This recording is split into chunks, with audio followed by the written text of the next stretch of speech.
Kalau dengar itu kafir, kafir, kayaknya sering banget menjelek-jelekan uh, non muslim ya. Aku sampai berpikir begini, kok kok itu ceramahnya seperti itu ya gitu. Apakah Tuhan memang benar seperti itu gitu. Tapi aku yakin percaya Tuhan itu nggak seperti itu. Nggak mungkin Tuhan tuh ngajarin uh, bunuh orang-orang kafir, hancurkan orang-orang kafir. Kayaknya luar biasa saudara-saudara perjalanan hidup seorang ibu muslimah ini. Dari kecil dia seorang yang sangat rajin melakukan ajaran agama, rajin sholat, rajin ngaji itu setiap hari. Dan seiring berjalannya waktu, saudara-saudara, dia melihat bahwa ternyata di ajaran Kristen itu mengajarkan ajaran yang benar, mengajarkan ajaran penuh kasih, dan tidak pernah menyinggung agama-agama lain. Sedangkan ceramah para ustadz itu suka menyinggung agama-agama lain termasuk agama Kristen, dikafir-kafirkan, dan lain-lain sebagainya. Dan lalu kemudian saudara-saudara ketika dia menjadi TKW di Arab Saudi, justru di sanalah dia berjumpa dengan Tuhan Yesus dan akhirnya tinggalkan Islam dan percaya Yesus sebagai Tuhan dan Juru Selamat. Untuk lebih lengkapnya kisahnya, saudara-saudara kita saksikan bersama-sama berikut ini. gitu. Saya terlahir dari orang tua Jawa Tulen. Saya lahir di Jakarta tahun 1972. Orang tua saya hanya seorang supir karyawan Departemen Dalam Negeri. Kami tinggal di Tanjung Priuk. Bapak saya latar belakangnya tidak mengenal Tuhan Yesus, kejawen. Dia kenalnya Gusti Allah. Gitu. Bapakku mungkin karena suka dibilangin sama orang begitu, kalau Islam itu yang bagus, agama yang baik gitu ya. Bapak saya menyekolahkan anak-anaknya di Madrasah Ibtidaiyah dengan maksud tujuannya baik ya sebagai orang tua. Gitu. Kami sekeluarga ya ada 6 orang anak, aku nomor 6. Kakak-kakak saya yang sudah besar-besar lah, sudah rumah tangga waktu itu ya. Sedangkan aku yang masih sekolah di SD, kalau pulang sekolah itu jam 1 siang itu mungkin istirahat sebentar lalu ngaji ke Al-Husna, di Masjid Al-Husna. Setelah ngaji pulang, nanti sorenya maghrib ngaji lagi di belakang rumah. Kebetulan yang ngajar ngaji itu orang Padang ya, setiap hari seperti itu, setiap hari. Lalu setelah usia 12 tahun menginjak mau SMP ya, bapak saya kan pensiun, akhirnya pindahlah kami ke Jawa. Setelah di Jawa itulah kehidupan kami itu berubah. Yang tadinya saya ngaji pulang terus ngaji lagi, sana tidak. Jadi kalau ngaji itu paling maghrib ya gitu. Kalau jam 1 siang-siang nggak ada waktu untuk ngaji. Di situ saya kalau tiap hari Minggu ya, singkat cerita ya, tiap hari libur sekolah, misalnya 1 bulan suka liburkan kenaikan kelas itu, suka dibawa sama sepupunya mama gitu. Jadi keponakannya mama, anak dari kakaknya mama, kebetulan beliau beragama Katolik Ortodok ya. Mereka tuh taat banget gitu sama agamanya gitu. Begitu juga saya, dan kami bisa nyatu gitu, nggak berantem, nggak yel-yelan, nggak saling memaki, nggak gitu. Nah setelah itu setiap hari Minggu di sana itu setiap hari Minggu saya diajak ke gereja, tapi ditanya kamu mau ikut atau di rumah. Saya kalau di rumah sendiri kan takut, jadi saya ikutlah gitu. Tapi pas saya masuk gereja saya kaget, benar-benar kaget saya. Nggak ada yang namanya tuh menjelekan orang, nggak ada yang namanya tuh ngomongin selain bicara tentang Tuhan, tidak ada gitu. Jadi yang dibicarakan Tuhan untuk kehidupan saya, kehidupan anak-anak, kehidupan yang akan datang, kehidupan hari ini, minta berkat sama Tuhan, itu saja. Terus dan terus itu gitu. Jadi kalau lagi masmuran ya, lagi mereka hidung nyanyi gitu ya, pakai bahasa Jawa. Saya suka ikut-ikutan gitu. Terus saya lihat kok maju satu-satu sambil begini ya. Terus buat roti ya kan, ada roti bulat-bulat gitu ya. Sekarang saya baru tahu itu hosti ya. Itu diambil dari pastor, baru dimakan, baru sambil berdoa. Kayaknya adem banget, ayam banget gitu. Sejuk gitu ke hati gitu ya, melihat seperti itu, kayak damai gitu. Cuman semua itu, perasaan itu tuh saya umpetin, saya nggak pernah ngomong, nggak pernah, ih kok enak banget ya, begini gini gini, pokoknya nggak pernah terucap kayak gitu ya, seperti air mengalir aja gitu. Saya jalanin itu terus dan terus ya, pokoknya setiap hari libur nanti kalau pulang dari rumah beliau, bawalah, dibekalilah saya yang buku, yang uang, yang beras buat keluarga saya di rumah. Dan setelah itu, perjalanan hidup saya itu, setelah saya nggak ngerti ya, nggak ngerti, atau setelah saya ke gereja atau setelah apa, saya nggak ngerti ya. Saya hanya menjalankan perintah Tuhan ya. Sholat menurut agama keyakinan saya yang dulu, ya sholat, ya ngaji, ya baca Quran di rumah gitu. Dan itu terus dan terus gitu. Tapi ada seketika saya apa namanya, kayak keajaiban gitu ya. Keajaibannya begini. Pada waktu itu saya pernah minta beli sepatu ya, minta beli sepatu. Terus kakak saya yang nomor 5 ini bilang, itu sepatu masih bisa dipakai katanya. Padahal sepatunya udah bolong tuh, di jempol gitu ya, udah bolong gitu. Terus dia bilang, itu masih bisa dipakai, masih bisa dipakai Pak, bilang gitu. Terus bapak saya yang tadinya udah merogoh kantong, jadi nggak jadi ngasih ya, nggak jadi ngasih uang. Tapi pertolongan Tuhan luar biasa. Setelah saya berangkat sekolah, tiba-tiba guru saya guru bisnis kan, saya kan kimia ya, sekolah menengah ekonomi ya. Nah, guru bisnis itu manggil saya, kamu kesini katanya, nanti kalau pulang sekolah ke rumah saya ya katanya gitu. Ada apa Bu? Saya bilang, kata beliau, jualin sepatu saya. Loh, kok persis banget gitu, sama gitu ya gitu. Terus udah gitu akhirnya saya bawa itu sepatu, saya jual ke tetangga saya. Sepatu yang harganya 4.000, saya jual 6.000. Untung 2.000 tuh saya belikan sepatu lagi untuk saya pakai. Begitu pakai sepatu baru, bapak saya tanya, itu sepatu dari mana? Bapak kan nggak kasih uang. Ya, sepatu beli, saya jual sepatu. Dan guru saya, jualnya kemana? Ke tetangga sebelah, saya bilang gitu. Nah, lalu bapak saya tuh tanpa diduga tuh nanya ke sana gitu, dikiranya saya bohong gitu ya. Terus sudah nanya, ternyata iya, memang benar-benar sepatu itu saya jual sepatu. Saya peroleh dari jual sepatu gitu ya. Nah, di situ tuh bapak saya, oh kamu jujur dong gitu. Nah, disitulah bapak saya jadi mengerti mana yang anaknya yang seperti apa, yang mana yang baik, mana yang nggak baik, tuh bapak saya jadi bisa paham gitu ya. Nah, saya itu yang pertama ya. Yang kedua, pas waktu saya lulus sekolah itu saya ke rumah Bude. Saya ke rumah Bude karena suatu hal. Waktu itu saya habis dijedut-jedutin kepala saya ya, di tembok sama kakak saya sendiri, karena saya suruh nyuci piring nggak mau. Bukannya nggak mau sih gitu. Pada waktu itu kan saya udah capek ngangkatin air ke jembatan, sampai jembatan di kampung saya itu cukup jauh gitu. Terus saya udah lelah juga, kalau setiap saya nyuci pakaian gitu ya, itu mama selalu bilang, jangan ngomong ya ke tetangga, ke orang-orang kalau kakak kamu masih tidur gitu. Kalau ditanya kakak kamu lagi masak, ya itu yang saya omongin.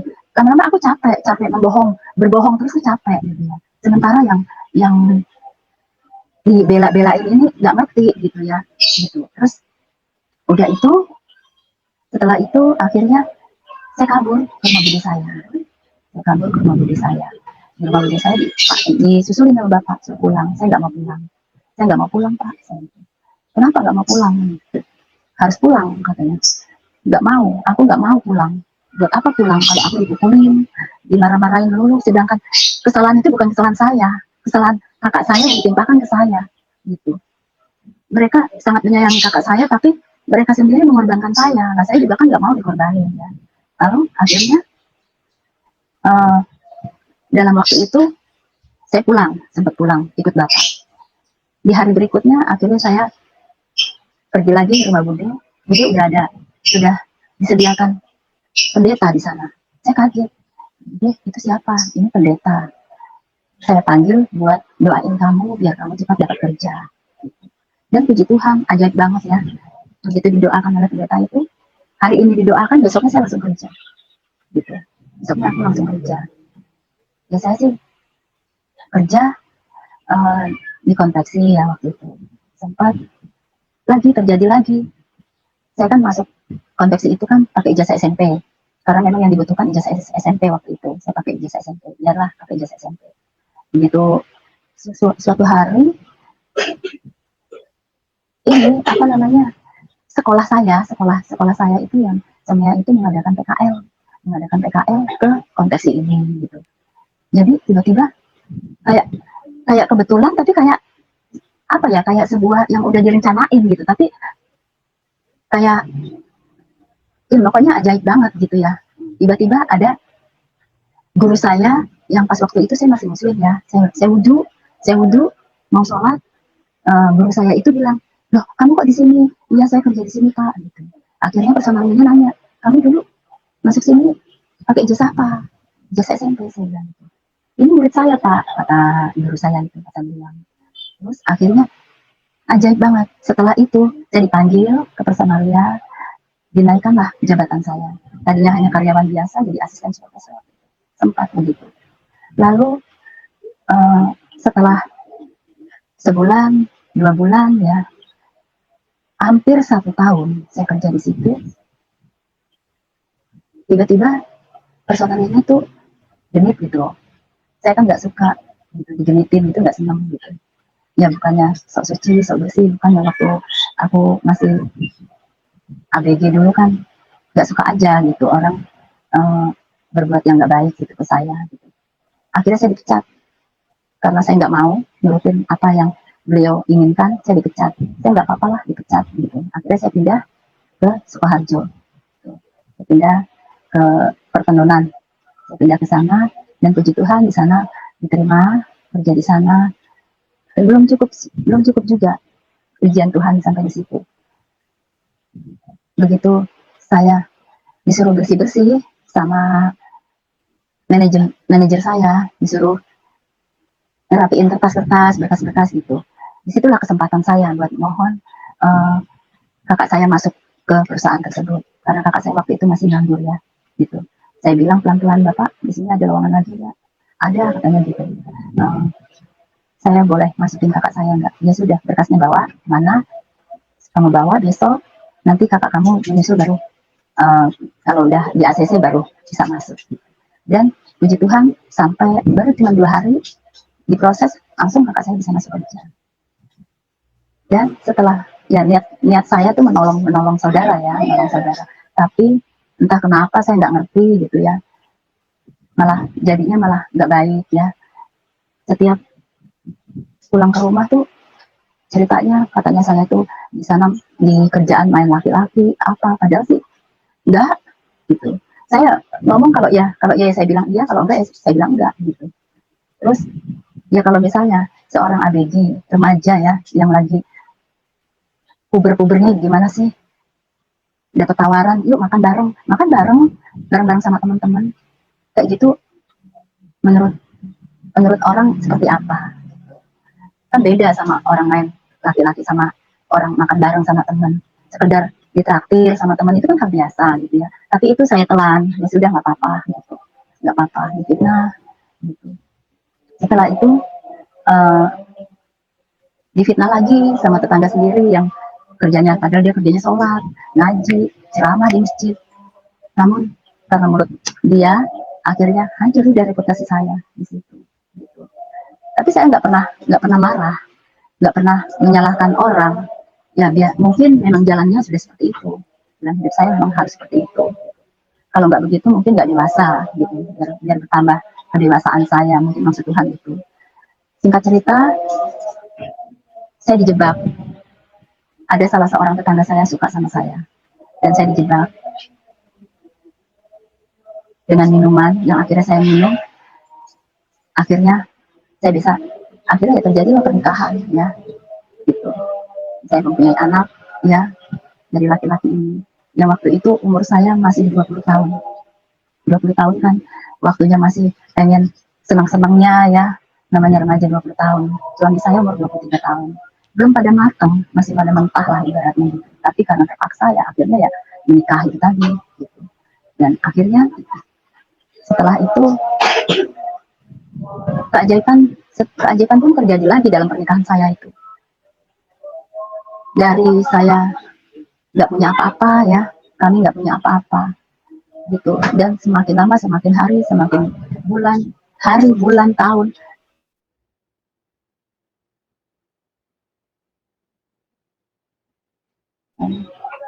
Nah udah gitu akhirnya pada suatu hari, kan memang suamiku itu miskin ya, nggak punya apa-apa gitu ya. Keluarga kami ini suka menghina gitu, suka menghina suamiku. Yang namanya aku istrinya kan aku nggak terima ya. Itu aku pernah bilang spontan dari mulut saya, Tuhan jadikan suamiku ini kaya raya, banyak uang, sehingga keluargaku itu minta tolong sama suamiku ini, bapakku, mamaku, semuanya, kakak-kakakku. Dan itu terjadi, dan itu sempat terjadi. Kejadiannya waktu itu pas suamiku dikasih kepercayaan oleh temannya, kita dikasih modal, pinjemin modal, bahkan itu nggak pinjam, dimodalin saja gitu, dimodalin untuk buka warung bakso sama mie ayam. Dan di situ keajaiban terjadi, Tuhan bekerja. Dari kakak, mama, keluarga saya pada minta tolong semua pada kami gitu ya. Padahal kalau dibilang kaya juga enggak, ya hidup kami ya pas-pasan aja, pas-pasan gitu ya. Nah di situ ada suatu waktu, waktu itu saya operasi usus buntu ya, operasi usus buntu. Kebetulan ada kejadian yang mengenaskan ya, yaitu keponakan saya jatuh dari lantai 3 gitu ya. Dari lantai 3 terus sampai berlumuran darah, datang ke rumah saya. Saya tuh heran kenapa kok minta tolongnya ke saya gitu, padahal yang di sana kan banyak gitu kan ya, saudaraku banyak gitu, padahal ada yang lebih dekat dari daerahnya mereka gitu. Dari Pademangan ke Pondok Gede itu kan cukup jauh ya, dan puji Tuhan kami bisa bantu mereka. Dan setelah habis selesai berobat, saya bilang sama dokternya, dok, tolong kasih obat generik aja, karena saya nggak bisa gitu, nggak mampu gitu ya, karena saya sendiri juga habis operasi, saya nggak ada uang. Tiba-tiba dokter itu bilang, sudah, itu nanti saya yang berikan gitu, nggak usah dipikirin. Puji Tuhan banget, Tuhan itu yang sungguh baik ya gitu. Itu keajaiban itu saya mengalaminya. Waktu saya kebanjiran pun, saya sakit, bibir saya ini sudah biru, badan saya udah dingin banget, sudah dingin, sudah kayak es gitu. Saya hanya berdoa, Tuhan jangan lihat saya, lihatlah bayiku ini yang baru aku lahirkan ini. Seandainya kau ambil, bagaimana bayiku ini Tuhan, kasihanilah dia gitu. Saya bilang begitu, dan puji Tuhan saya bisa merawat bayi itu sampai pada suatu waktu ya kita berpisah karena perceraian. Jadi pada waktu itu saya, dengan seiring berjalannya waktu, kami itu ditawari salah satu orang teman, kalau di daerahnya dia itu ada rumah dijual gitu, rumah dijual. Terus saya nggak punya uang sama sekali, suamiku juga nggak ada uang gitu, nggak ada uang untuk beli gitu. Tiba-tiba bisa terbeli gitu, entah dari mana saya juga nggak ngerti ya jalannya gitu, sampai bisa kebeli rumah itu. Lalu memang sih waktu itu pernah saya berdoa, Tuhan kasih aku rumah yang kecil aja, yang penting saya nggak ngontrak, yang kecil aja udah syukur kok saya kalau dikasih gitu. Benar, Tuhan kasih kecil sekali, 27 meter gitu, kecil sekali gitu, tapi aku bersyukur aja, memang aku mintanya begitu ya gitu. Jadi Tuhan kasih ya apa yang aku minta gitu. Nah setelah itu bisalah kita kebeli rumah tersebut, yang hampir-hampir rumah itu hampir melayang lagi. Namun karena Tuhan, berkat Tuhan, aku bisa memiliki rumah tersebut. Dan seiring berjalannya waktu, setelah di sana berapa bulan gitu ya, setengah bulanan, belum nyampe sebulan, tiba-tiba ada salah satu orang tetangga kami itu tiba-tiba bilang begini, kamu jangan ikut-ikutan ke ibu-ibu ya, berhenti, gini, nggak boleh, nggak bagus gitu. Iya mbak, saya bilang. Tiba-tiba dia bilang, nih dikasih Alkitab, aku dikasih Alkitab. ya aku terima, aku baca setiap suamiku berangkat kerja, saya baca. Setiap suamiku berangkat kerja, saya baca, saya umpetin gitu di bawah baju, tumpukan baju. Dan itu kejadian itu sungguh luar biasa ya, saya baca. Jadi saya nggak menghafalkan, hanya dibaca. Mungkin belum dapat setengahnya, belum dapat separuhnya. Lalu perceraian itu terjadi. Gitu. Karena memang kita nggak ada apa-apa, nggak berantem, nggak apa. Tiba-tiba pengen pisah aja katanya. Setahun aja, nanti kalau sudah setahun kembali lagi. Gitu. Belajar di mana gitu. Saya tuh bingung gitu. Itu belajar ustadz yang seperti apa, belajar seperti itu. Dan suatu waktu saya kan dari kecil sering ya ke masjid, sampai saya bercerai dari suami ya, sampai saya bercerai dari suami itu, kalau dengar itu kafir kayaknya sering banget menjelek-jelekan uh, non muslim ya. Aku sampai berpikir begini, kok kok itu ceramahnya seperti itu ya gitu. Apakah Tuhan memang benar seperti itu gitu. Tapi aku yakin, percaya Tuhan itu nggak seperti itu. Nggak mungkin Tuhan tuh ngajarin uh, bunuh orang-orang kafir, hancurkan orang-orang kafir. Kayaknya nggak mungkin seperti itu. Walaupun mungkin itu zaman dulu ya, zamannya Nabi Muhammad dulu kali ya. Nah sekarang kan udah zaman modern ya, orang makin lama makin maju pemikirannya, makin berjalan ke depan gitu kan. Terus saya masuk ke gereja, nggak ada orang gereja tuh jelek-jelekin umat Muhammad, nggak ada sedikit pun. Mereka nggak sempat gitu, mungkin nggak sempat ya untuk jelek-jelekin orang. Mereka hanya membangun keimanan supaya imannya jemaatnya itu bertumbuh gitu. Di situ saya kok begini ya. Terus herannya lagi, yang mendengarkan kok senang juga gitu, diprovokasi begitu kok senang juga, kayak merasa oh ini Islam ini agama yang paling diridhoin, yang paling gini gitu, yang paling benar, yang paling kok emang Tuhan seperti itu. Saya tuh mikir gitu, emang Tuhan seperti itu ya, kayaknya nggak mungkin deh, masa Tuhan berat sebelah gitu kan, masa yang ini disayang, yang ini paling diridhoin, yang ini paling benar, yang ini enggak, berarti semuanya nggak benar dong, yang benar cuma satu itu doang dong. Kayaknya nggak seperti itu deh ya gitu. Mungkin kalau Tuhan mau seluruh dunia ini hanya satu agama gitu. Itu kalau Tuhan mau. Kenapa dikasih perbedaan? Karena biar saling menghargai, biar ada saling toleransi, biar ada saling menghormati gitu. Itu menurut saya ya gitu. Jadi saya masih cari Tuhan, masih apa benar orang-orang itu sesaleh apa sih gitu, saya sempat bilang sama Tuhan, aku pengen tahu dong gitu, sesaleh apa sih mereka itu gitu. Buat disitulah awalnya saya masuk ke lumpur ya, lumpur yang hitam ya, dunia yang kelam. Di situ saya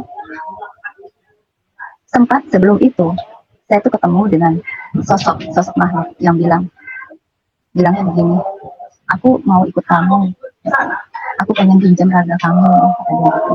Saya bilang nggak mau, nanti kamu yang berbuat, saya yang kena getahnya, karena mereka melihatnya saya bukan kamu, saya bilang. Terus kata dia, ya nanti kalau yang menghina kamu ya ntar saya ini mati aja, pokoknya mati aja. Dia bilang begitu. Loh, apalagi menghilangkan nyawa orang, saya nggak mau, saya bilang. Ya kalau kamu dihina, saya juga kan nggak terima, katanya gitu. Terus saya bilang, udah terserah deh, saya bilang gitu ya. Ya sudah, tapi nggak boleh lama-lama, saya bilang.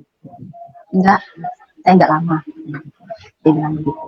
Nah, untuk masuk ke dunia kejahatan ya, anggap aja itu semua dunia kejahatan ya, saya juga harus mempunyai lambaran. Kalau kata orang dagang mah lambaran ya, tapi lambaran bukan supaya laris gitu, lambaran untuk antisipasi, jaga diri saya gitu ya. Nah, saya ketemulah dengan Pak D yang asalnya dari daerah saya, yang kebetulan dia tinggal di Jakarta. Dia orang baik ya, dia bilang ya kamu harus pakai lambaran, jadi yang berbuat bukan kamu, yang berbuat dia gitu. Ya nggak apa-apa. Akhirnya disitulah saya mengerti kerusakan manusia ya. Sempat waktu itu saya ketemu dengan seorang syekh ya, syekh dari Saudi Arabia ya, saya nggak bisa sebutkan namanya. Saya bilang, kamu salah kamu mengambil orang yang salah, saya bilang. Tapi kamu ada di situ, ya walaupun saya ada di situ, itu bukan berarti saya salah satu dari mereka. Gitu. Saya memang suka musik ya, suka lagu, suka musik.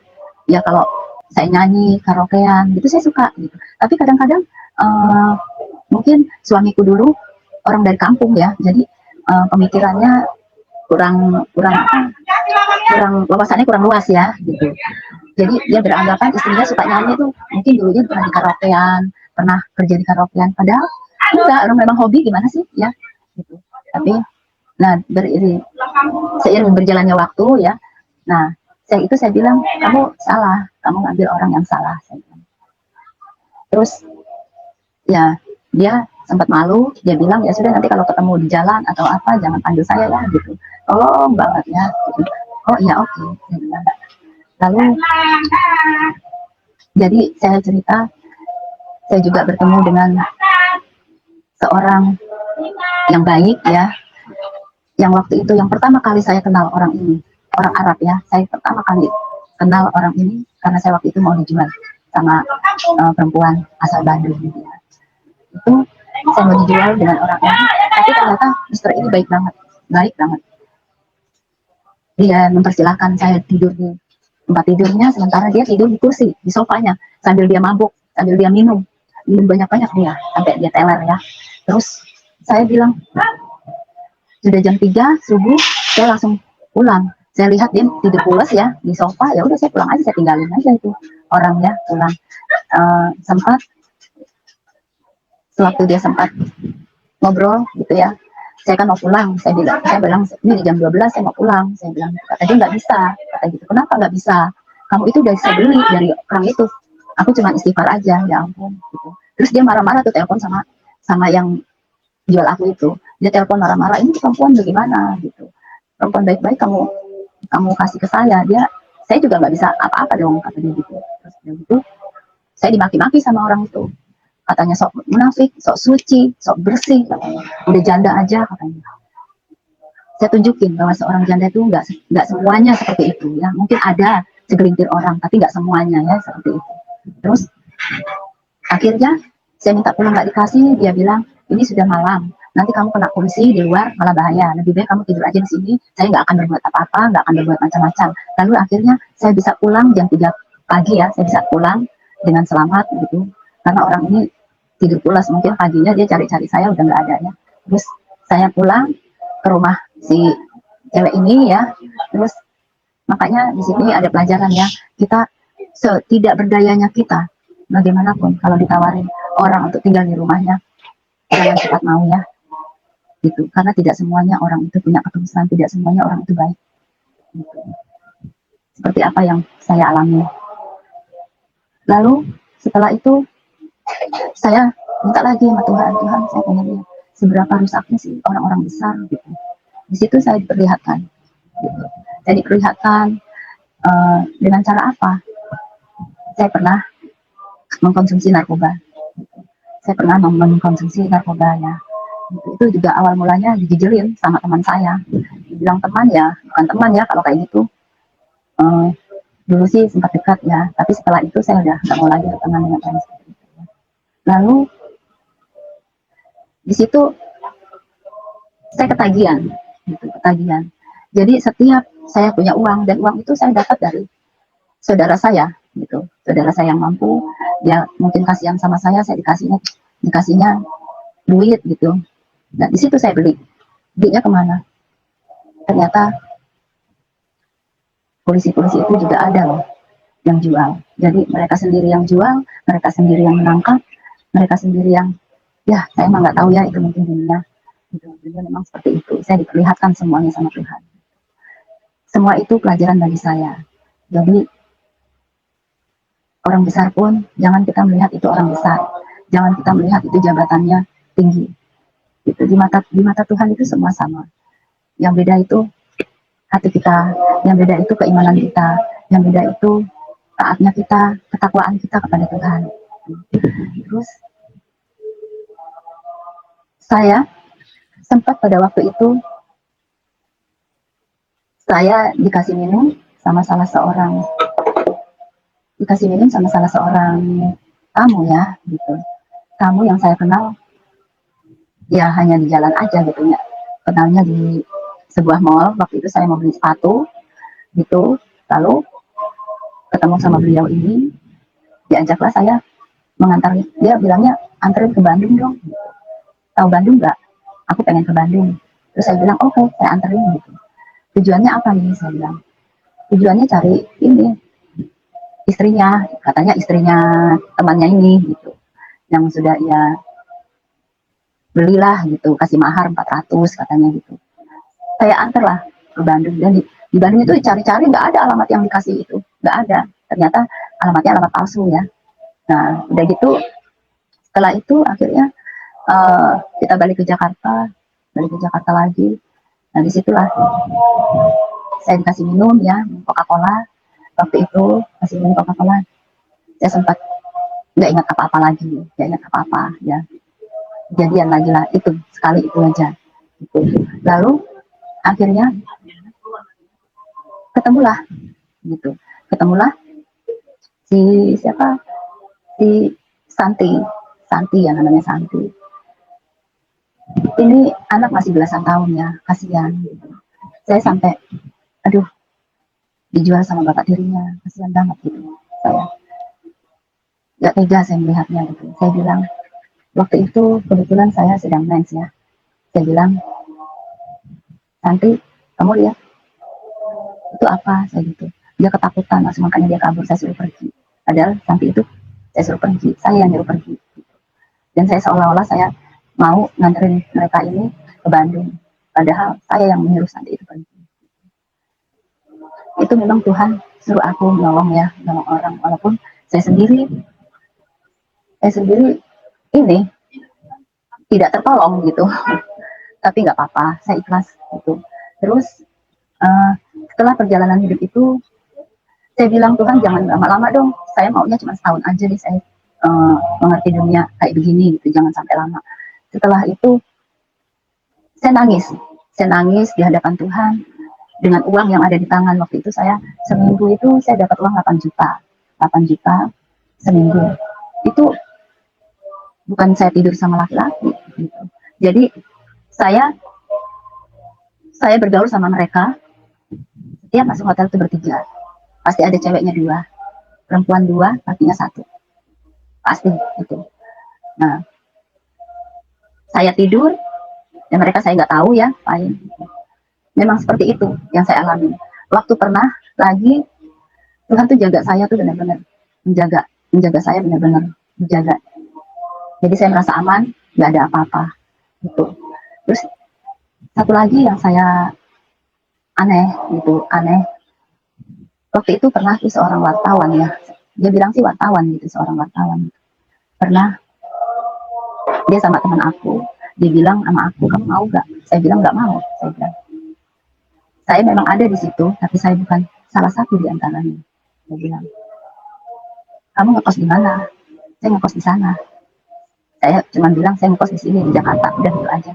Dia kasih uang saya sama, sampai cewek ini marah-marah sama saya. Saya capek melayani orang, kamu nggak ngapa-ngapain, duitnya sama. Saya diam aja. Jadi di situ keajaiban Tuhan itu nyata. Apa yang aku minta pasti dikasih gitu. Saya nggak tahu ya gitu. Saya nggak tahu karena saya sudah kenal gereja atau bagaimana, saya nggak tahu ya gitu. Yang penting saya selalu di jalannya saja gitu. Sampai pada suatu waktu saya pernah bercanda sama salah satu perempuan gitu. Saya bilang, mahal banget ya, mau ke neraka aja beli pupurnya ratusan ribu, beli alisnya, beli sedonya, beli lipstiknya. Dia ketawa, dia hanya ketawa. Sempat waktu itu saya lihat lagi, salah satu saya pernah akrab dengan salah satu dari mereka gitu ya. Sempat sama orang ini, saya sempat akrab dengan salah satu dari mereka itu. Begitu saya dibawa ke rumahnya, saya kaget. Dia bela-belain bekerja seperti demikian untuk seorang ibu yang lumpuh. Hati saya nangis loh melihatnya. Sebegitu anak ini masih muda, tapi di punggungnya sudah sudah punya beban yang berat banget gitu. Ibunya lumpuh, dia harus ngobatin ibunya itu. Jadi saya di situ mengerti bahwa mereka itu sebenarnya bukannya mereka sengaja ingin berbuat seperti itu, bukan. Mungkin nggak tahu mau bagaimana lagi gitu. Mungkin seperti demikian gitu. Nggak ada pendamping, nggak ada yang bilangin gitu. Jadi di situ saya lihat semuanya, kebobrokan moral manusia itu terlihat semuanya. Seorang ibu jual anaknya sendiri, ada gitu. Seorang ayah menjual anaknya sendiri, ada, banyak gitu. Juga soal kiai ya, saya pernah waktu itu ada salah satu seorang kiai yang menikah-nikahi perempuan dengan orang-orang Arab. Ada. Waktu itu saya ditawarin untuk menikah dengan salah satu orang Arab. Sampai dikira saya itu benar-benar mau nikah gitu ya. Saya disuruh ambil surat dari kampung ya, surat dari kampung. Saya pulang kampung, diongkosin juga sama laki-laki ini gitu. Saya pulang kampung, dikasih duit untuk pulang kampung untuk ambil surat dari kelurahan bahwa mau menikah gitu ya. Lalu mama saya memperingatkan saya, jangan-jangan bukan nikah, jangan-jangan kamu dijual lagi yuk gitu. Terus aduh mama, ngomongnya jangan seperti itu, harus negatif, jangan negatif, harus positive thinking, saya bilang gitu. Nah setelah itu saya cerna omongan mama saya, soalnya mama saya ini kalau ngomong benar gitu. Nggak, mama saya itu orang bodoh, tapi kalau ngomong tuh kenyataan gitu. Jadi saya telepon kiainya ini, saya bilang, Aji emang benar, ini memang benar mau nikah sama saya bilang gitu. Enggak bohong saya, katanya. Di belakang saya ini banyak, ada pejabat-pejabat banyak, katanya gitu. Saya punya backingan banyak, katanya. Yang backup saya banyak, katanya. Gitu. Terus saya bilang, saya nggak ada backup. Yang backup saya cuma satu, Tuhan. Saya bilang, kamu berani nggak sama yang backup saya? Saya bilang gitu. Langsung HP-nya di teleponnya langsung diputus. Setelah itu akhirnya nggak jadi, nggak terjadilah pernikahan itu. Gitu. Dia takut karena saya bilang, saya nggak perlu pejabat, saya nggak perlu polisi, nggak perlu jenderal, tapi yang backup saya cuma satu, Tuhan, saya bilang. Terus udah gitu, akhirnya saya ke Jakarta lagi. Pas saya waktu itu ke sebuah mall ya di daerah Jakarta Timur ya, itu saya lihat laki-laki yang katanya mau nikahin saya itu ada di situ sama perempuan, gitu. Dia sedang bercengkrama sama perempuan, gitu. Saya gini, puji Tuhan, saya diselamatkan. Tuhan menyelamatkan aku lagi. Nah, setelah itu akhirnya saya penasaran ingin cari Tuhan ya. Apa benar sih Tuhan tuh begini? Apa benar sih kata yang ceramah-ceramah itu, katanya Tuhan ini bilang, pokoknya kayaknya Tuhan itu kayak kejam banget ya gitu. Kalau kita ini nanti diazab, ya kan? Diazab, nanti sedikit-sedikit diazab gitu. Nah, di situ tuh saya nggak percaya gitu. Saya nggak percaya ya. Saya ingin buktikan sendiri gitu. Nah, pada waktu itu saya sempat, setelah nangis itu tadi, saya lanjutkan lagi ya, yang waktu saya nangis, uang itu saya taruh di depan saya bilang, Tuhan, ini uang. Saya bilang, Tuhan, saya nggak mau uang ini. Mungkin memang saya nggak melakukan apa-apa, tapi uang ini tetap bagi saya itu uang haram. Saya nggak mau. Gitu. Saya nggak mau, Tuhan, aku nggak mau uang seperti ini. Terus ajaib banget, setelah itu semua orang yang berkaitan dengan lumpur, dengan kepekatan itu tutup, nggak ada lagi saya lihat, nggak ada lagi saya berhubungan sama mereka orang. Lalu setelah itu saya bingung mau bertobat, cara apa, bagaimana caranya, saya bingung waktu itu. Saya bilang sama tetangga kos saya gitu, orang Semarang, dia bilang, mbak ini aja, saya kasih nomor telepon mbaknya, bertobat melalui pengakuan dosa melalui telepon. Akhirnya kami berangkatlah ke wartel, saya melakukan pertobatan di wartel. Dan itu pendeta dari gereja Betel Indonesia. Gitu. Nah, itu saya ngomong semuanya kayak plong gitu ya hati saya. Terus setelah itu saya masih cari Tuhan, masih pengen cari Tuhan. Saya datang ke gereja Katolik, saya datang ke Kelenteng ya, saya datang ke ke gereja yang lain kayak GBI gitu. Sampai pesantren pun saya masukin. Waktu itu di pesantren saya sempat masuk pesantren. Di situ saya mau di BA tapi saya nggak mau ya, nggak mau. Waktu itu saya masuk ke LDII ya, di LDII itu. Lalu saya seminggu di sana saya langsung cabut, ya, cabut. Nggak tahu entah kenapa kayaknya nggak nyaman aja gitu. Lalu seiring berjalannya waktu saya lihat kereta, saya kan mau jalan nyebrang nyebrang rel kereta itu kan kereta lewat, itu ada nomor 223. Saya hubungilah nomor itu ya. Saya hubungi hotel di mana saya pernah kenal seseorang gitu ya. Saya telepon dan resepsionisnya bilang kalau Mister ini ada di 223, nomor 223. Ternyata itu 223 itu Tuhan kasih loh gitu. Tuhan kasih ke aku, suruh hubungin orang ini. Setelah hubungin beliau, saya ditanya, kamu kamu mau kerja apa, katanya. Saya bilang, tolong dong Mister, saya pengen kerja yang halal.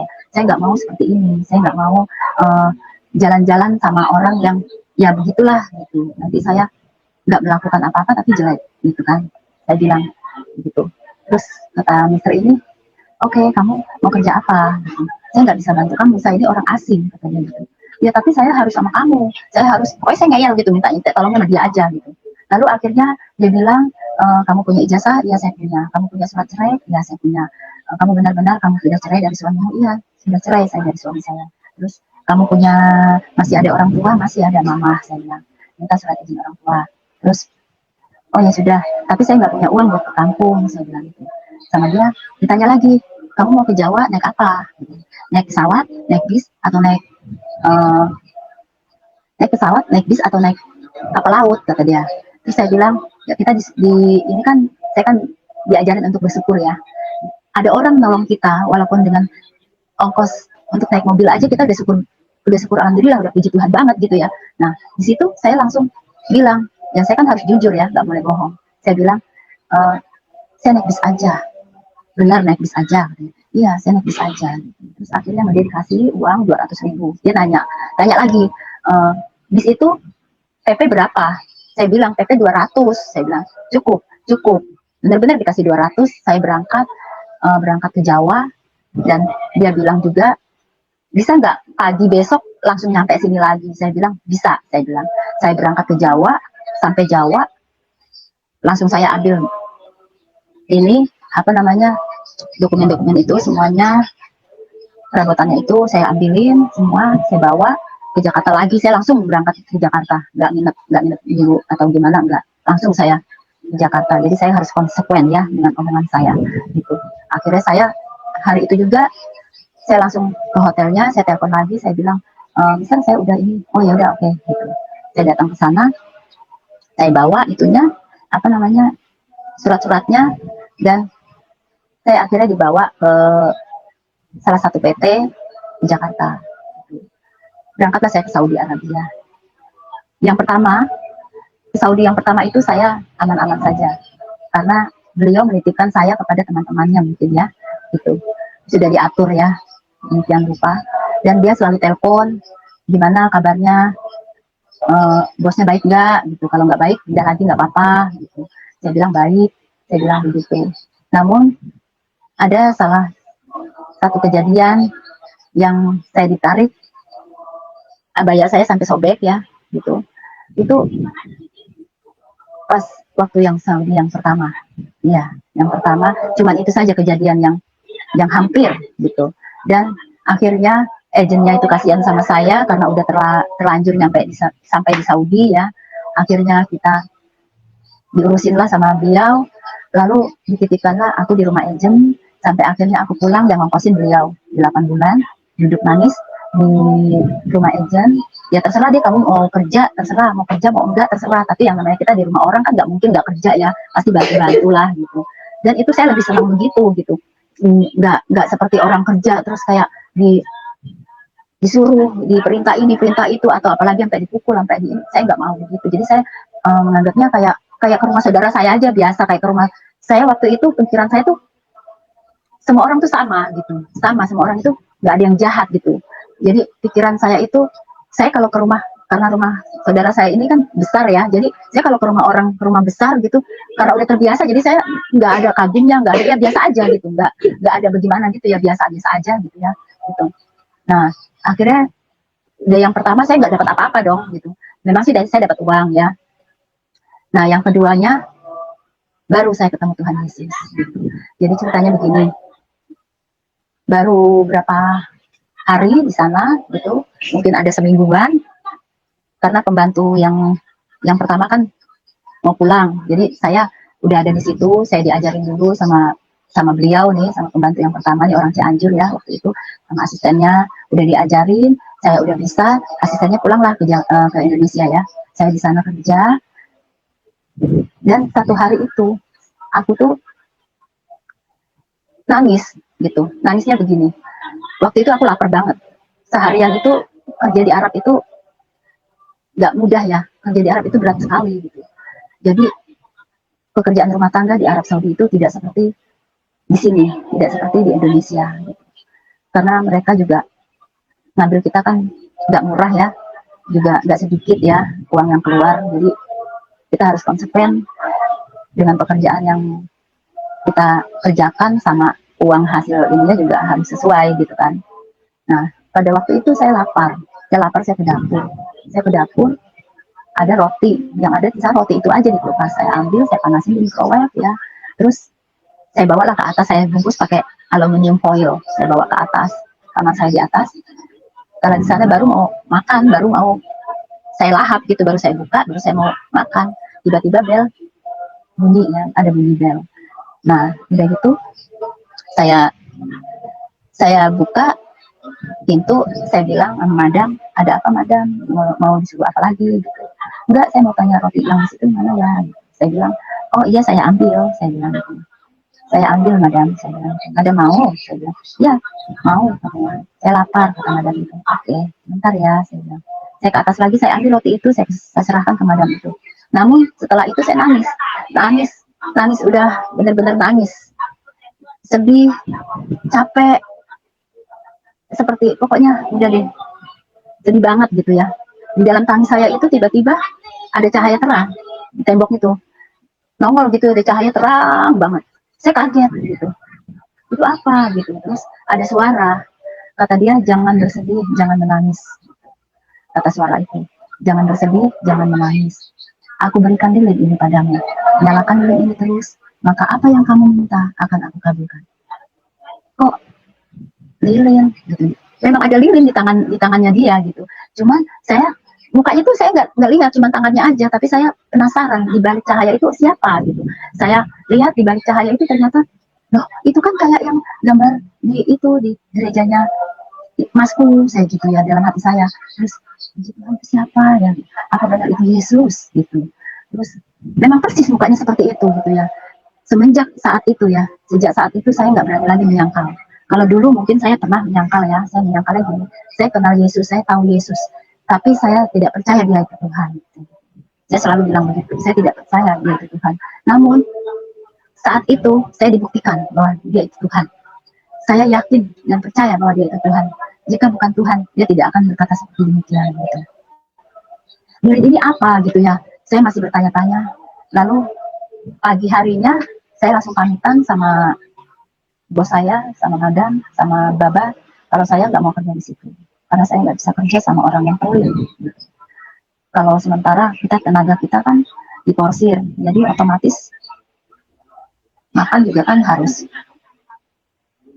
gimana ya, orang bekerja itu pasti ada upahnya, kalau kata Tuhan. Hidup itu bukan dari roti saja, tapi tanpa roti manusia tidak bisa hidup. Jadi di situ saya belajar gitu. Saya keluar dari situ, ternyata saya dibawa sama Baba bukan ke agen yang bagus, dimana agen itu agen yang untuk melayani, bukan hanya membersihkan rumah, jadi plus gitu. Dan saya nggak mau, kata mereka semua pembantu Indonesia seperti itu, tidur sama babanya. Saya bilang nggak semuanya, intinya saya nggak mau. Kenapa kalau saya nggak mau? Saya gitu. Akhirnya ada suatu hari saya ketemulah sama supir taksi ya. Saya kabur dari salah satu supir agent yang pada waktu itu hampir memperkosa saya. Dia sudah ada di atas badan saya. Lalu saya cuma bilang gini, Tuhan ada apa lagi ini? saya harus bagaimana lagi gitu. Selama ini orang sudah nyabik-nyabik, ibaratnya baju sudah dipotong atas, orang ikut motong lagi sampai jadi terkoyak. Tubuh saya itu disebabkan seperti itu, Tuhan gitu. Mungkin kalau roh-roh itu tidak ada di dalam diri saya, mungkin saya sudah mati, karena dalam badan saya ini bukan hanya roh saya saja, ibaratkan gudangnya lembut, kalau kata orang Jawa. Tubuh ini gudangnya lembut, yang lembut-lembut bisa masuk. Kalau kuat ya bagus, kalau nggak kuat ya binasa gitu. Dan saya bilang sama Tuhan, ini ada apa lagi? Tiba-tiba setelah saya dalam hati saya bilang begitu sama Tuhan, itu HP beliau berdering, akhirnya dia pergi. Entah dia ngomong sama siapa, cuman dia sempat mengancam saya, katanya nanti ya gitu. Dia pergi. Begitu dia pergi, kesempatan saya untuk kabur. Saya kabur, saya naik taksi gitu. Naik taksi, saya bilang, tolong ya gitu, antarkan saya ke KBRI. Kata dia, ngapain ke kedutaan, nggak usah ke kedutaan, mendingan sama saya gitu. Pergi ke rumah saya, di sana cuma ada orang tuanya dia gitu. Saya bilang, saya nggak mau, saya tetap kekeh mau ke kedutaan. Saya nggak dapat uang nggak apa-apa, yang penting saya selamat gitu. Sudah, akhirnya pas saya nggak diantarkan ke kedutaan sama beliau, saya diantar ke kantor polisi 10 meter jaraknya. Dia berhenti sambil melihat saya ke kantor polisi. Saya langsung ke kantor polisi, saya bilang, saya mau pulang ke Indonesia, saya bilang gitu. Akhirnya di apa namanya, di kantor polisi itu, disitulah saya ketemu teman-teman. Pas di penjara itu ya, saya dimasukkan ke penjara perempuan ya, yang ada berapa ratus jiwa di sana. Ada yang dari Kenya, ada yang dari Nepal, dari Filipina, dari Sri Lanka, dari Bangladesh, dari India, dan Indonesia gitu. Kami di sana, dan puji Tuhan, Tuhan menolong saya lagi. Waktu saya ditanya sama salah satu seorang perempuan dari Filipina, Tuti, kamu punya uang? Enggak, saya enggak punya uang. Wala real, masih pulus, saya bilang. Enggak ada duit, saya bilang. Terus kata dia, "Oi, kamu mau kerja sama saya?" "Kerja apa?" Saya bilang. "Nanti ya, tunggu malam," katanya. Begitu sudah malam, kita sudah makan kan di dapur umum ya. Dapur umumnya itu kan mejanya tuh panjang sekali, itu berapa meter itu panjang. Karena kan yang makan kan ratusan orang ya. Gitu. Kami makan di situ dihargain, ya, dihargain. Nggak seperti ngasih makan binatang, makanannya bagus ya. Kami pagi diberi makan susu, diberi minum susu, roti gitu. Pokoknya kalau siang juga diberi jus ya, buah vita itu ya. Pokoknya kesehatan kami itu terjamin oleh mereka ya. Di situ si Saudi Arabia itu memang benar-benar amanah ya gitu. Terus di sana tengah malam akhirnya kami ke dapur umum, sepi orang, nggak ada orang. Saya lihat mereka itu ngambil kantong plastik ya di tempat sampah, dibawalah ke kamarnya mereka. Setelah itu kasih lihat handphone, banyak sekali handphone. Gitu.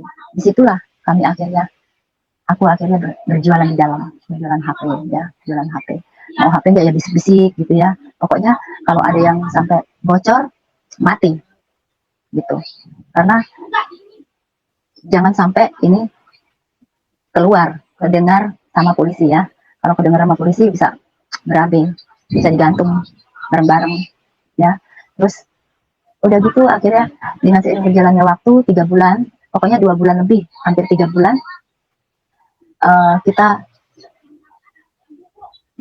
saya bisa meraih 4.500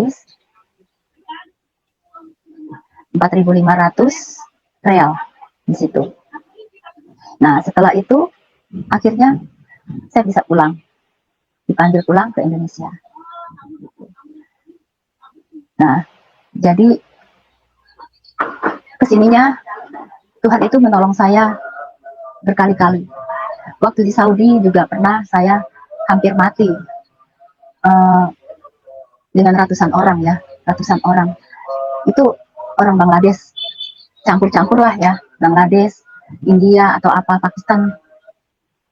Jadi melihat saya itu, waktu itu saya pernah naik taksi ya, naik taksi saya bilang saya kebelet ini pipis gitu ya, saya numpang lah di salah satu temannya si supir ini gitu.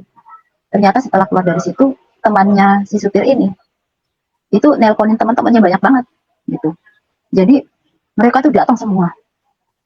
Itu mobil saya di dalam taksi itu, mobil udah digoyang-goyang, udah ini, udah bener-bener deh, nggak melundung aja udah syukur, puji Tuhan aja gitu. Nah akhirnya supir taksi itu langsung ngegas ya, dia bilang bukan bukan ini bukan, kata dia gitu, langsung digas, kita selamat gitu. Itu pertolongan Tuhan benar-benar luar biasa ya. Dan sepulangnya dari Arab setelah saya ditemui oleh Tuhan Yesus ya, itu perjalanan saya semakin naik, bukan semakin turun. Jadi dari yang tadinya saya kerja asisten rumah tangga, naik lagi jadi babysitter, naik lagi jadi resepsionis sebuah hotel. Itu memang benar-benar luar biasa. Karena bagi saya, banyak orang berpikiran perempuan hidup di Jakarta, hidup di kota besar, tanpa ada backupan dari laki-laki, itu nggak mungkin bisa hidup. Tapi saya buktikan bahwa saya perempuan, saya bisa hidup tanpa backupan dari laki-laki. Saya kerja sendiri, gaji nggak begitu besar. Gaji waktu itu di hotel itu yang saya kerja itu gaji 1,8 gitu. Saya dipotong buat bayar kos-kosan 650.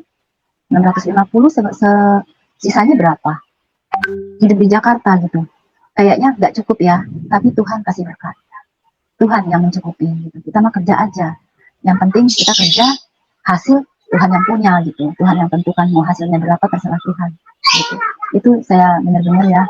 Terus ada lagi keajaiban lagi, sewaktu saya habis ke gereja Katolik ya di Jakarta Utara, saya pernah dengar pastor ceritanya begini. Ada seorang nenek mempunyai tempe. Tempenya itu dia jualan tempe di pasar, yang lain-lainnya itu laku keras. Sedangkan si nenek ini nggak laku gitu, jualannya tuh masih banyak gitu, barang dagangannya dia masih banyak. Lalu dia marah sama Tuhan, Tuhan aku ini udah persembahan, aku ini sudah ke gereja, aku ini sudah ibadah, gitu. Kurang bagaimana lagi Tuhan, kok dagangan saya kok nggak laris gitu ya, nggak habis gitu. Bawalah pulang nenek itu ya, apa dagangannya nenek itu bawa pulang sambil bersungut-sungut lah dia pada Tuhan. Itu ceritanya pastor ini ya. Terus ternyata keajaiban Tuhan berkata lain. Tuhan mau memang tempe ini biar busuk gitu. Dan ternyata ada seorang datang mencari tempe busuk gitu untuk makanan ikannya atau makanan peliharaannya gitu. Kurang jelas juga ya waktu itu ya. Terus dia gitu akhirnya diboronglah semua tempe-tempe tersebut. Akhirnya si nenek tersebut tadinya bersungut-sungut pada Tuhan, akhirnya dia bilang puji Tuhan, ternyata Tuhan itu punya rencana lain gitu. Jadi kalau kita hidup itu, sewaktu kita itu permintaan kita tidak dikabulkan, kita jangan langsung marah ya, jangan langsung protes sama Tuhan. Tuhan, kok aku udah begini kok hasilnya begini ya gitu. Jangan protes seperti itu. Gitu. Jadi Tuhan mau, mungkin ada rencana yang lebih indah untuk kita gitu. Nah, di situ saya belajar dari pastor ini, dan itu terjadi pada diri saya. Waktu itu tahun 2012, saya bekerja di hotel, di salah satu hotel ya di Jakarta. Suatu hari aku punya teman ya, orang-orang mereka biasa orang-orang Arab ya, teman itu bukan berarti orang, kadang-kadang teman itu pikirannya udah harus aja ya, cuman sekedar teman, bahkan lebih dari teman, yaitu lebih dari saudara gitu. Karena beliau ini waktu beliau sakit, dia yang telepon saya minta tolong, ya saya tolongin ya, saya bawa ke rumah sakit gitu, saya bawa ke rumah sakit yang bagus. Kan beliau tanya, ada nggak rumah sakit yang bagus, tolong dong, saya sakit, tolong bawa ke rumah sakit yang bagus. Saya bawa ke rumah sakit Gatot Subroto ya, di sana dilayani dengan baik, layanannya bagus ya. Terus beliau kasih uang katanya untuk bayar rumah sakit, ternyata itu gratis ya. Dan uang 300.000 itu, kalau saya 300.000 itu saya kasihkan oleh perawatnya, saya kasihkan kepada perawatnya. Saya bilang karena Mbak udah melancarkan urusan saya, mempermudah urusan saya sama tamu kita ini, jadi saya berterima kasih pada Mbak, ini memang haknya dia. Saya nggak minta apa-apa gitu. Dan itu memang rezekinya Tuhan suruh kasih ke dia gitu, bukan untuk saya gitu uang tersebut. Akhirnya di situ kita kenal baik ya, kenal baik. Oh, kalau dia makan kita suka, lagi di mana, saya bilang gitu. Oh lagi makan kita, gitu. Kok nggak ngajak-ngajak makan, saya bilang. Emang kamu mau makan sama kita? Ya nggak apa-apa, gitu. Emang kenapa, gitu. Jadi saya mencontoh Yesus ya. Yesus itu dengan pelacur aja dia mau bergaul, dengan siapa aja, dengan jendela aja Yesus mau bergaul gitu. Jadi kita ini siapa gitu, kita ini bukan siapa-siapa gitu. Jadi jangan menganggap orang itu sampah, ini itu sampah, janganlah seperti itu gitu. Kalau bisa ya tolong, kalau nggak bisa lebih baik diam gitu ya. Terus di sini pelajaran dari pastor tersebut, itu saya waktu itu saya punya tas travel.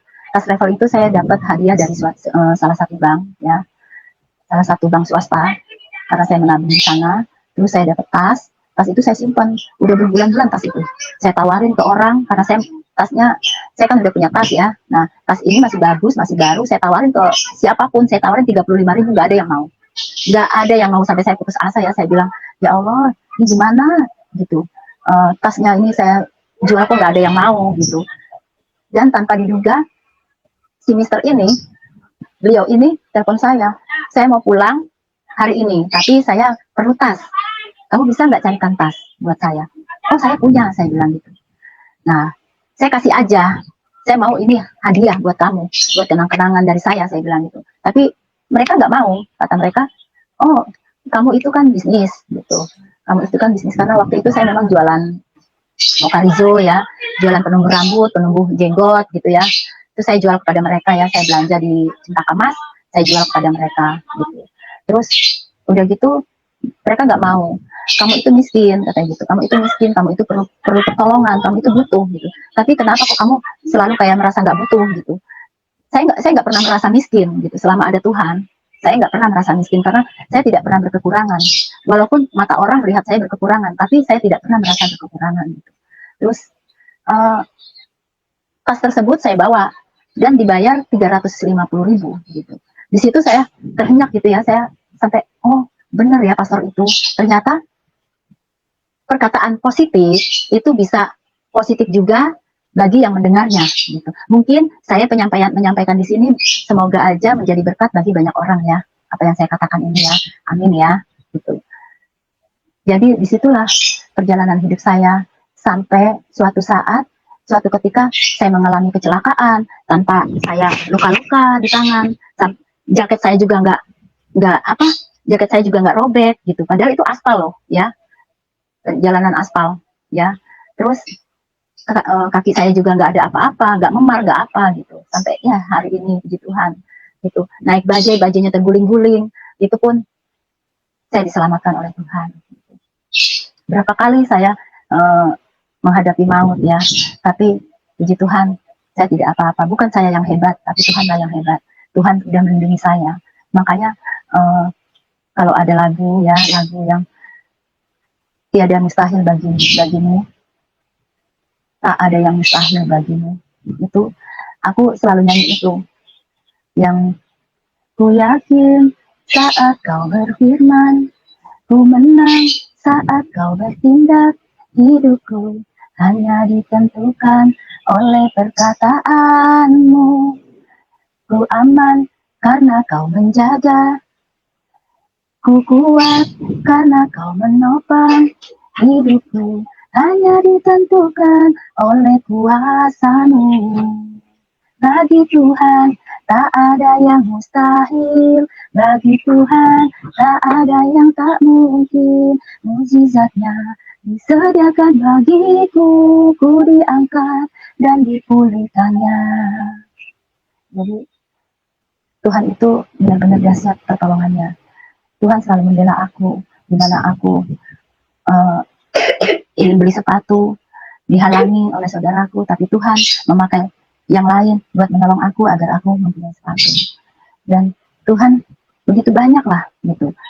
Tuhan, aku kerja tidak terima gaji ya, tidak terima gaji, hanya dikasih coklat 2 pak sama 13 real. Itu Tuhan pakai yang lain untuk memberkati saya, memberikan berkatnya pada saya. Jadi saya nggak pernah khawatir gitu. Ada orang menipu saya, ya monggo ya, monggo. Itu urusannya dia sama Tuhan, bukan urusan aku gitu. Mungkin mereka senang, rasain loh udah buat tipu, tapi sebenarnya kasihan sama mereka. Bukannya saya itu bodoh, gampang dibodohi gitu, bukan. Saya tahu gitu, saya tahu dibodohi, tapi saya hanya berserah diri saja pada Tuhan. Saya yang bisa saya lakukan, Tuhan, saya serahkan semua hidup saya padamu. Karena saya ini bukan siapa-siapa dan bukan apa-apa. Gitu. Jadi selama ini ya saya hanya berserah aja sama Tuhan. Nih aku serahin si hidup aku. Karena Tuhan kan maha tahu ya. Tuhan maha tahu orang yang mau jahat sama aku. Tuhan maha melihat orang yang mau jolim sama aku. Jadi Tuhan kasih tahu gitu. Nanti kalau kita udah serahin hidup kita sama Tuhan, kalau Tuhan udah campur tangan, turun tangan, tidak ada lagi yang campur tangan.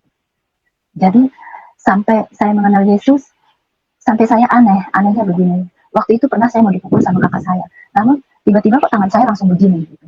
Jadi kayak tangan saya ada yang gerakin gitu. Saya nggak tahu itu siapa gitu. Tapi yang pasti saya tahu itu adalah Tuhan. Tuhan membela saya gitu. Dan ketika ada ular besar di rumah kami di kampung, mama saya sudah teriak-teriak mau ambil itu bambu ya, mau mukul. Saya bilang nggak usah dipukul, padahal saya nggak lihat gitu. Saya cuma diem, saya bilang nggak usah dipukul, nanti malah salah pukul, malah mukul kepala saya mas, saya bilang gitu. Jadi nggak usah dipukul, biarin aja gitu.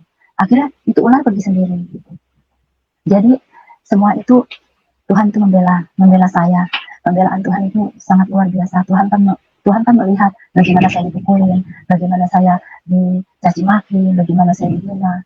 Pernah suatu hari saya karena saya menolong orang yang di Kuwait ya, saya pernah ke Kuwait ya. Seminggu setelah pulang dari Saudi, saya pergilah ke Kuwait ya. Sampai di Kuwait itu saya menolong orang, salah satu saudara, satu bangsa, satu tanah air, dia sedang sakit, nggak ada yang mau dekat karena bau ya, karena bau udah pipis di situ, terus nggak pernah mandi ya. Nah akhirnya bau lah gitu, terus aromanya nggak sedap. Terus di sana saya bilang, kalau memang teman kita ini nggak sedap, harusnya kan dimandiin. Kalau didiemin bukannya tambah bau ya kan, kayak gitu. Terus subuh jam 3 subuh tuh, hampir jam 3, antara jam 3 jam 4 saya bangunin si mbak ini, saya ajak ke kamar mandi, saya mandikan, saya keramasin. Setelah itu puji Tuhan dia sembuh ya, sembuh dari sakitnya. Terus dengan rasa terima kasihnya dia berikan saya gelang ya, gelang berapa cukup gitu ya, berapa tempat gitu ya, ada 3 tempat. Itu kira-kira ada hampir 18 biji ya, 18 biji ya. Nah itu akhirnya saya bawa ke kampung ya. Itu kan gelang itu kan, kalau gelang aksesoris itu yang dari Arab kan bagus ya, kayak seperti emas. Itu langsung fitnahan, fitnahannya nggak tahan banget. Tapi saya harus kuat gitu. Tapi karena Tuhan menopang saya jadi kuat ya.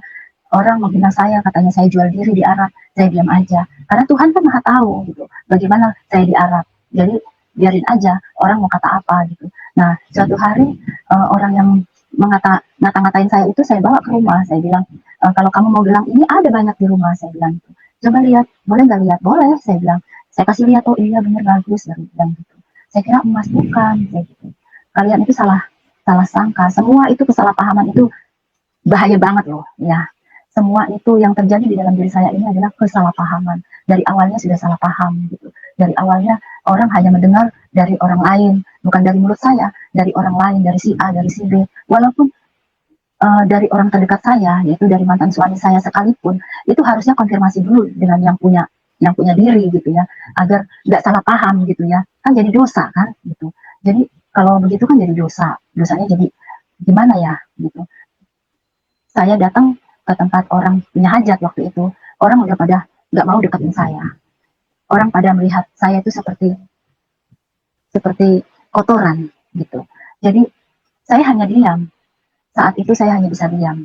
Diam bukan berarti saya nggak berpikir, saya berpikir gitu. Kasihan mama saya gitu, keluarga saya gitu ya. Selama ini mereka menganggap aku ini apa gitu ya. Tapi saya berserah aja sama Tuhan. Tuhan itu maha mengetahui apa yang saya perbuat di Arab, apa yang saya perbuat dimanapun saya berada. Karena saya takut gitu. Karena sudah berapa kali saya diperlihatkan orang mau mati, kalau kata agama saya dulu itu sakaratul maut ya, orang mau mati itu seperti apa, saya sudah pernah lihat. Orang ibarat kata orang yang merampas hak orang akhirnya seperti apa. Pernah uang saya diambil sama teman saya, lalu saya hanya diam nggak komen, nggak marah. Ternyata Tuhan membela saya dengan apa? Ban motornya bocor, akhirnya dia keluar uang 150.000. gitu. Karena uang saya kan dirampas sama dia, akhirnya banyak dibikin bocor sama Tuhan. Itu sering kali Tuhan tuh Tuhan itu kasih apa ya, pembelaan terhadap saya gitu. Kemarin saya sempat sempat apa ya, saya masuk ke Muslim lagi ya. Karena saya menikah dengan seorang Muslim ya, yang kedua, suami kedua ini. Saya tanya sama dia, sudah bertobat belum? Kata dia sudah bertobat. Jadinya kan saya mau, akhirnya mau ya. Begitu sehari, 2 hari, 3 hari, saya diperlihatkan oleh Tuhan bahwa orang ini nggak baik. Gitu. Orang ini tidak baik. Tapi mau bagaimana lagi? Karena sudah diikat dengan tali perkawinan, ya mau nggak mau, saya kalau bisa merubah dia gitu menjadi baik. Gitu. Ternyata semakin hari bukan semakin baik gitu, semakin mengkhianati saya lewat belakang. Dikiranya saya nggak tahu, dan Tuhan kasih tahu terus, dia sampai heran, kok kamu bisa tahu, gitu ya. Karena kan saya udah pernah bilang, Tuhan kasih aku mengerti lewat angin, lewat apapun, lewat manusia, bisa lewat makhluk siapapun, Tuhan pakai buat memberitahu saya bahwa orang ini tidak baik gitu. Nah, disitulah akhirnya pas kemarin corona terjadi ya, itu saya waktu itu saya sempat pas nikah itu saya sempat bilang di dalam hati saya, Tuhan, saya mau usaha warung sembako supaya saya bisa ngurus suami, ngurus anak, ngurus rumah tangga saya, tapi saya bisa bantu suami saya gitu, cari duit, cari makan gitu ya kan. Kan kalau satu orang doang kan jomplang gitu kan ibarat katanya gitu. Itu menurut pemikiran saya, ternyata pemikiran saya itu salah gitu. Begitu saya sudah usaha, puji Tuhan, dari penghasilan tadinya cuma 5.000, lama-lama meningkat. Setelah meningkat, ternyata ya itu tadi ada pengkhianatan. Jika ada pengkhianatan, ya disitulah rumah tangga tidak akan langgeng ya. Pengkhianatan di sini pengkhianatan keuangan. Gitu. Jadi sebelahku ini tidak jujur gitu. Sementara saya itu jujur, saya selalu jujur, saya selalu bilang ada uang mau masuk, ada uang mau keluar, ada uang mau masuk sekian, ada orang mau kasih uang sekian, ada keponakan saya mau ngasih uang sekian, ada orang yang jauh dari sana itu dia mau kasih uang sekian, boleh nggak? Kata dia, boleh, nggak apa-apa, itu rezeki. Ya sudah, saya terima dong, karena kan saya bilang dulu sama suami saya. Ternyata kalau memang itu ternyata dia malah jahat sama aku gitu ya. Lalu Tuhan bilang suruh pergi aja gitu, karena dia adalah masih di dalam kuasa kegelapan. Jadi gelap dan terang itu tidak bisa menjadi satu gitu. Sementara saya cuman mengandalkan Tuhan, saya tidak mengandalkan siapa-siapa, saya hanya mengandalkan Tuhan. Karena saya bilang sama suami saya, waktu suami saya sudah nggak kerja ya, di PHK itu, dia sampai ketakutan. Waktu itu kan anak kami ya masih bayi, itu punya alergi keringat ya. Itu puji Tuhan, saya bisa beli AC gitu. Padahal suami saya udah lari-lari, takutan. Kata dia, aku ini lagi nggak kerja, aku bayar AC itu dari mana? Kata dia. Saya bilang, saya nggak minta sama kamu, saya mintanya sama Tuhan. Gitu. Saya minta sama Tuhan, Tuhan itu maha kaya, jadi apa aja saya minta pasti dikasih, saya bilang. Dan itu terbukti gitu. Dan saya tanya sama Tuhan, gimana baiknya suami saya udah seperti ini. Saya dihianatin, ada debt collector datang ya, menagih hutang yang saya nggak tahu uangnya kemana, uangnya di mana. Tiba-tiba ada orang tagih hutang ke saya, ya saya kan takut ya gitu. Saya memang punya hutang di bank saya punya, karena memang untuk usaha, dan itu suami saya tahu, itu transparan ya, suami saya tahu uangnya berapa untuk dagang berapa gitu. Sedangkan dia pinjam sebanyak itu, saya tidak tahu uangnya berapa. Dia pinjam pada anaknya, saya juga tidak tahu uangnya di mana. Terus dia pinjam lagi ke saudaranya juga, saya juga tidak tahu. Sementara saya selalu jujur sama dia gitu. Di situ saya merasa tidak adil ya, tidak ada keadilan di situ. Lalu saya suruh pergi. Saya memang yang suruh pergi, karena kata Tuhan, udah suruh pergi aja gitu. Karena gelap dan terang itu tidak bisa jadi satu. Jadi kamu kasihan. Saya suruh dia pergi, bukan saya ngusir dia, terus lari dari tanggung jawab dia, bukan gitu. Terus saya mengusir dia itu, maksud saya itu untuk berpikir gitu. Untuk mungkin dia kalau sendirian, dia bisa berpikir lebih jernih lagi gitu, bisa introspeksi diri, kekurangannya dia apa, kesalahannya dia apa gitu. Sementara saya sudah mati-matian ya bantu dia menjelek-jelekan saya di luar, dia tidak ada satupun dia tuh membantu saya, ibaratnya pembelaan dia terhadap saya tidak ada gitu. Pada suatu hari saya ada kejadian persaingan dagang, saya dicekek sama orang sampai saya kejedot ya di kulkas ya. di kulkas saya sampai sakitnya minta ampun.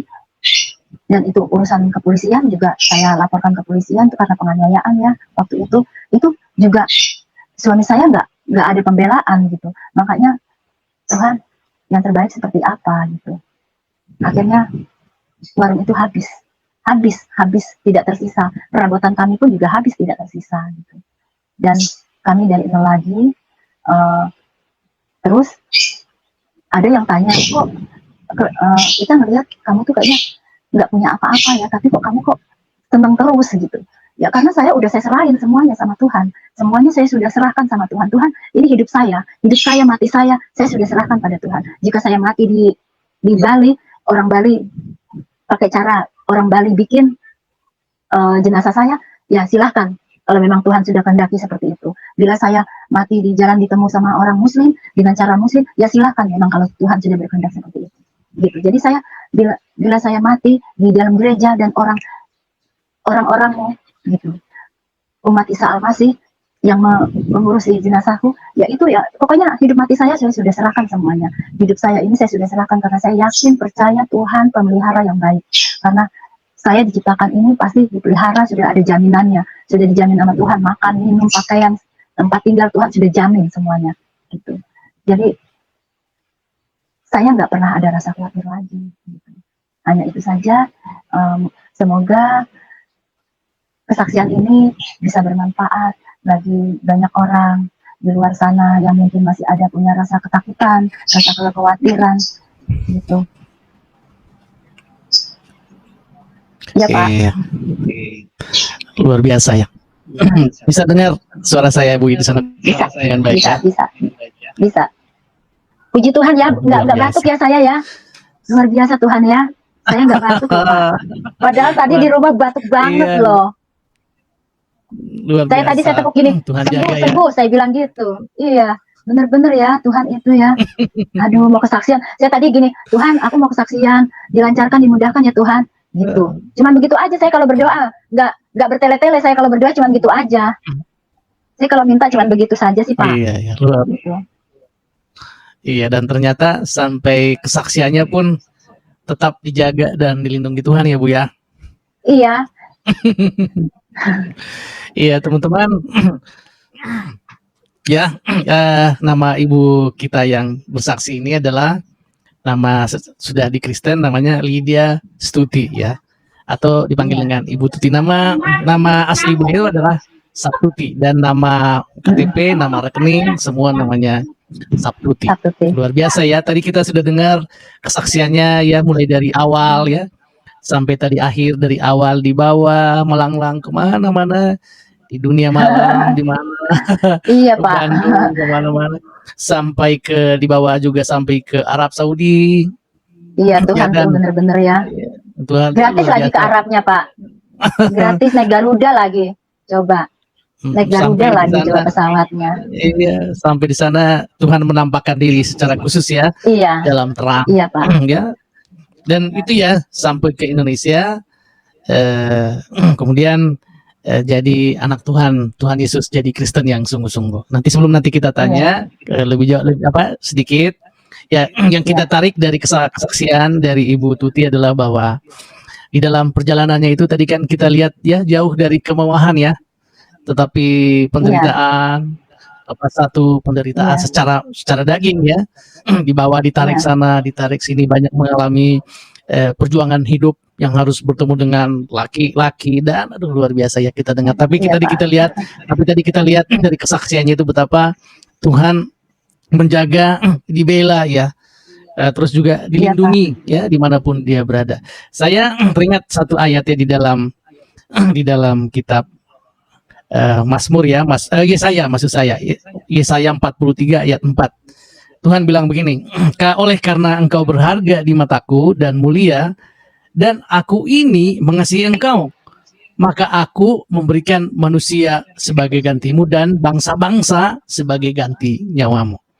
Artinya kalau saya lihat ayat ini ya, bahwa kalau Tuhan sudah membuat kita berharga di mata Tuhan, maka kemanapun kita berada, Maka sekalipun kita seperti tadi Ibu Tuti mengatakan bahwa ini orang memandangnya seperti dalam tanda kutip ya, seperti kotoran. Iya, Dia bilang ya. iya, Tapi iya. saya tadi melihat kesaksiannya, walaupun manusia menganggap kita seperti kotoran, tetapi Tuhan Yesus menganggap kita bukan itu. Tetapi Tuhan bilang, engkau ini berharga di mataku dan mulia. Luar biasa. Itulah yang terjadi sama Ibu Tuti ya. Betapa kita lihat Lika perjalanan hidupnya yang sangat panjang ya. Iya. Dia buat turun. Kita lihat Turun, sedikit naik. tapi Naik Tuhan sedikit, baik. turun lagi. Iya. Turun lagi. Aduh, tetapi kalau Tuhan sudah lihat dan menilai bahwa Tuhan, Ibu Tuti adalah berharga di mata Tuhan dan mulia, dia pelihara terus sampai dia nyatakan dirinya di Arab Saudi. Coba, kan nggak semua orang Saya nggak bisa nyangka, saya nggak nyangka Pak. Saya nggak pernah menyangka itu, benar. Saya nggak nyangka, benar-benar saya nggak nyangka. Saya pernah bilang sama bos saya itu ya, Madam, pakai bahasa Arab ya. Saya bilang, ana subhada, ada nur, fijidar. Saya bilang, itu aku lihat cahaya di di tembok. Saya bilang. Terus dia seperti Yesus. Saya bilang, seperti Yesus. Terus madam saya bilang, bukan, itu setan. Mungkin itu jin, setan. Kalau setan itu beda. Kalau setan itu kita nggak diliatin setan apa pocong apa pasti kita aja mau gerak aja susah loh. Ya kan? Kita aja mau lari aja susah loh. Bener nggak? Gitu. Betul. Kalau ini enggak, ini enggak, saya bisa cari suara itu, suaranya di mana ya, saya gitu. Saya cari suaranya di belakang cahaya itu. Ya ampun, itu matanya sayu ya. Matanya sayu, hidungnya mancung. Bener-bener loh. Istilahnya matanya indah lah ya, bukan menakutkan gitu ya Bu ya. Enggak. Iya, matanya bagus. Iya. Iya, betul. Ya, Cuman kalau karena jin kan ada atau setan cahaya kan, itu jadi ya kalau setan atau enggak. jin pastilah kita lari. Saya kan? bisa bedain, iya. Saya bisa bedain. Karena saya sering juga lihat setan. Saya juga sering lihat setan, Pak. Jadi saya tahu yang setan yang mana, yang jin yang mana, yang Tuhan yang mana. Gitu. Iya, tapi luar biasa. Setelah dibaptis kemarin ya Pak ya. Setelah dibaptis kemarin. Setelah dibaptis kemarin tuh malamnya itu saya tidur sama anak saya ya. Itu tiba-tiba ada putih-putih di sebelah saya. Putih. Putih-putih ada di sebelah saya. Saya mau gerak susah. Nah, itu setan, Pak. Terus dia berbisik di telinga saya. Dia berbisik begini. Tidak ada kekuatan lain selain kekuatanku. Tapi saya bilang, enggak, di dalam hati saya tidak. Ada kekuatan lain, karena kekuatan itu adalah Tuhan. Saya bilang itu dalam hati saya.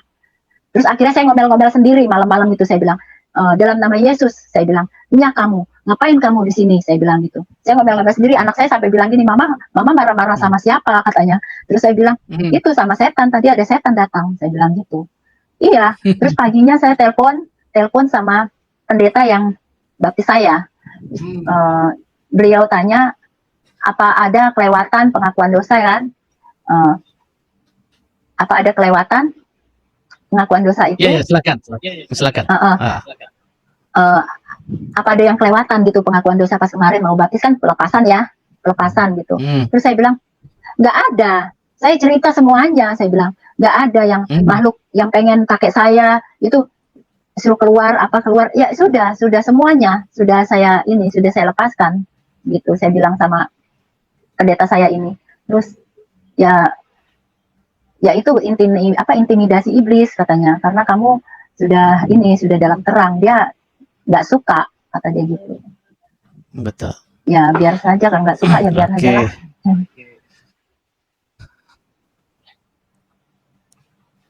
Puji Tuhan. Oke, luar biasa ya teman-teman kesaksian Ibu Tuti. Oke, mudah-mudahan kita tidak terganggu ya dengan mungkin ada internet yang turun. Oke, kita masih tetap sama-sama. Oke, teman-teman, puji Tuhan ya, kita sudah dengar kesaksian dari Ibu Tuti. Sampai akhirnya beliau berkata bahwa walaupun semuanya itu terjadi, tetapi Tuhan adalah Tuhan pemelihara yang terbaik, dan Dia adalah Tuhan yang baik. Dan kenyataannya sampai hari ini Ibu Tuti kita bisa lihat tetap bisa bersaksi dengan baik, menyatakan urut ya, walaupun hampir 1,5 jam lebih Tapi beliau bisa ceritakan satu persatu gitu ya, Runut. Itu kalau bukan karena pengalaman pengalaman bersama dengan Tuhan, itu tidak akan bisa diceritakan panjang. Tetapi itulah ya, berjalan bersama Tuhan itu sungguh indah. Makanya kadang seseorang ya untuk menceritakannya itu, waduh terus saja terus. Kenapa? Karena memang itulah perbuatan Tuhan. Tidak bisa diceritakan sedikit, tapi ingin diceritakan lebih banyak. Tadinya saya berencana tuh, ada yang saya sembunyikan gitu ya. Itu yang tadi itu, tapi nggak bisa. Kenapa ini? Kok seperti air mengalir aja gitu ya, nggak boleh ya, nggak boleh diumpetin ya gitu. Betul, nggak boleh diumpetin ya, karena itu juga merupakan salah satu rentetan perbuatan Tuhan dalam hidup Ibu Tuti kan, dan disitulah Tuhan menyatakan ini dan semuanya itu karena ajaib Tuhan kita dibuat semuanya itu supaya Ibu Tuti lebih merasakan bahwa ternyata pemeliharaan Tuhan itu luar biasa. Nah, tadi saya mau singgung sedikit bahwa tidak semua orang bisa bertemu langsung dengan ajaib seperti Ibu Tuti dengan Tuhan. Saya selalu bilang bahwa saya lahir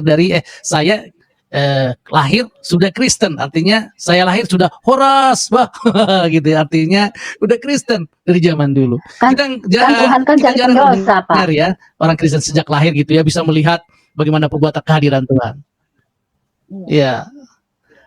Iya, tapi ya banyak kita melihat ya, kita hanya mengenalnya itu secara firman saja di Alkitab dan kita merasakan kasihnya. Tapi kita melihat Ibu Tuti luar biasa, dikasih pernyataan khusus kepada Ibu.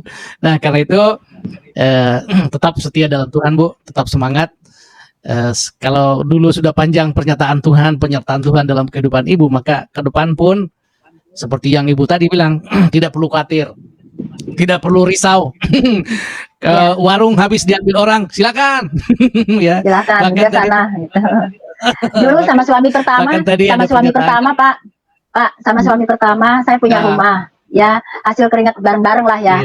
Itu rumah itu akhirnya dengan dalih beliau dengan dalih anak-anak ya. Saya punya anak 2 dari sana ya. Dengan dalih untuk anak-anak, akhirnya saya kasihkan aja. Saya cuma gini, berapa sih itu harganya, paling 50 juta, saya bilang gitu kan. Tuhan lebih gitu, saya begitu. Nah, sekarang warung habis, ya sudahlah. Tuhan masih punya banyak, persediaannya Tuhan masih banyak. Gitu. Amin, betul. Dan itu saja. Tuhan pasti pelihara, iya kan Bu? Iya, nggak mungkin enggak. Buktinya saya sekarang bisa bayar kos ya. Bisa bayar kos, puji Tuhan ya, walaupun gaji saya enggak seberapa, tapi ya itu tadi, yang penting kita bekerja, hasilnya terserah Tuhan, udah itu aja. Baik, luar biasa, itu dia ya teman-teman, tetap layani Tuhan, tetap cinta Tuhan, ya banyak pergumulan, persoalan ya, tetapi Tuhan itu adalah Tuhan yang baik.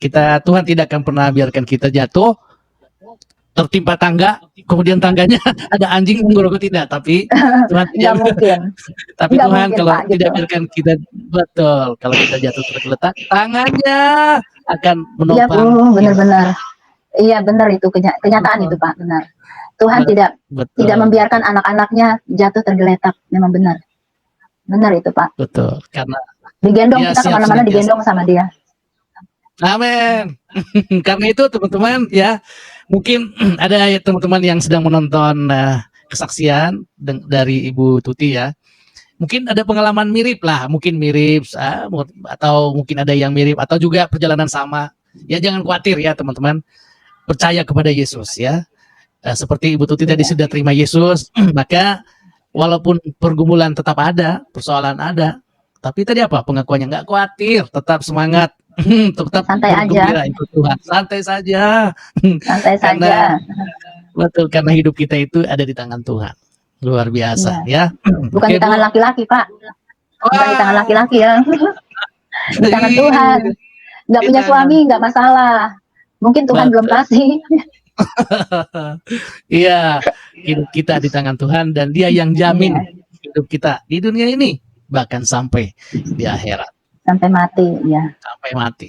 Oke, baik Bu, terima kasih banyak kesempatan sudah bersama-sama dengan kami ya. Tuhan berkati Ibu, diberikan kesehatan terus ya. Amin. Untuk melihat terus kebaikan Tuhan sepanjang kehidupan Ibu. Nah, baik teman-teman di Raja Nabasa Channel ya. Tadi kita sudah mendengar kesaksian Ibu Tuti yang luar biasa ya, luar biasa. Bagaimana Bapak, bagaimana kita melihat perjuangannya dalam Tuhan, tetapi tetap setia. Nah, teman-teman, di deskripsi ya ada info ya, info rekening dari Ibu Lydia Stuti. Nanti teman-teman bisa masuk ke sana, dan bila Tuhan gerakkan hati Ibu, Bapak, Ibu, teman-teman semua, digerakkan Tuhan untuk memberkati, ada nomor rekeningnya atas nama Ibu Stuti ya. Jangan menahan belas kasih Tuhan yang ada dalam hati teman-teman. Cepat salurkan ya, cepat tanam lagi itu berkat, supaya berkat itu tumbuh kembali dan akan datang berlipat-lipat kali ganda keharibaan kita. Terima kasih teman-teman ya, dukung teman-teman kita ya, hamba-hamba Tuhan, terutama yang di daerah ya, yang sedang berjuang dalam penginjilan. Nah, di channel kita tuh ada banyak hamba-hamba Tuhan yang sudah bersaksi, dan nomor rekeningnya ada di sana. Ada yang tergerak teman-teman, ayo kirim berkatnya ya, supaya mereka bisa mempergunakan dana itu untuk memberkati banyak jiwa ya. Demikian juga teman kami hamba Tuhan ya, Pak Haji Abdul Tahir yang saat ini sedang ada penginjilan di Papua. Selamat melayani hambanya Pak Haji Abdul Tahir ya, teman-teman dukung ya Pak. Masih hajinya masih dipakai. Hajinya masih dipakai karena beliau sudah terkenal Pak Haji ya, kita panggil dia Pak Haji ya, sudah melekat dalam dirinya Pak Haji. Hari ini sedang melayani di Papua. Selamat melayani teman-teman yang ingin mendukung ya. Ada nomor rekening beliau juga di channel kita. Baik Bu, terima kasih banyak untuk kesempatan bersama-sama dengan Raja Nabasa Channel. Tuhan berkati ya Bu, sehat selalu, tetap semangat, harap kepada Tuhan, dan jangan pernah kalah sama intimidasi dari iblis. Tapi kita tetap semangat ikut Tuhan. Karena tidak salah lagi kalau kita sudah ikut Tuhan, bahwa kita sudah berada di jalan yang tepat, karena Dia adalah jalan kebenaran dan kehidupan. Tidak ada sampai kepada Bapa kecuali tanpa melalui Yesus Kristus. Luar biasa Bapak Ibu, saudara-saudara, semoga kesaksian Ibu ini dapat menguatkan iman kita, sehingga kita semakin semangat dalam Tuhan. Kita percaya bahwa keselamatan itu hanya ada di dalam Yesus Kristus. Kebenaran sejati hanya ada di dalam Yesus Kristus. Bersyukurlah Bapak, Ibu, Saudara, dan saya yang telah terima Yesus sebagai Tuhan dan Juru Selamat, karena hidup Saudara berkenan di hadapan Tuhan. Kita tidak akan binasa, melainkan beroleh hidup yang kekal. Karena itu terus berdoa agar semakin banyak jiwa yang diselamatkan oleh Tuhan. Semakin banyak orang yang terima Yesus sebagai Tuhan dan Juru Selamat.